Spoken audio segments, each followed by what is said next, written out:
महाराष्ट्र, मराठी भाषा, मराठी भाषिक राज्य हे आपल्या महाराष्ट्राचं वैभव आहे.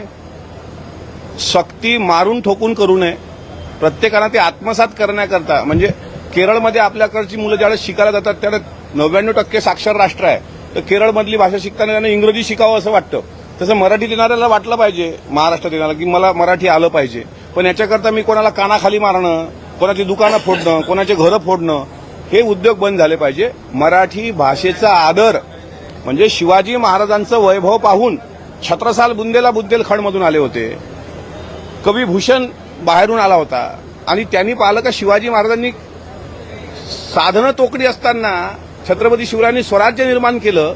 एवढ्या मोठ्या प्रमाणात विरोधक असताना शिवाजी महाराजांनी त्यांच्या छाताळावर मराठी भाषेचा ध्वज रोवला, म्हणजे भगवा ध्वज रोवला. त्याच्यामुळे तो प्रभावित होऊन आला होता आणि राज्याभिषेकाच्या वेळी त्यांनी स्वतः शिवरायांची स्तुती केली होती. इंद्रजिमी जंबपर बाड वसू अंबपर. हे एका महाराष्ट्राच्या राजवैभवाचे छत्रपती शिवराय जे धनी आहेत त्यांना पाहून प्रभावित होऊन बाहेर राज्यातली लोक महाराष्ट्रात आली. आताचा थोडासा पायंडा तो बदललेला दिसतो की आता शिवाजी महाराजांचं नाव घ्यायचं आणि मारायचं हे उद्योग बंद झाले पाहिजे. कारण या देशाला एक संविधान आहे. या देशात हुकुमशाही अजूनही आलेली नाही.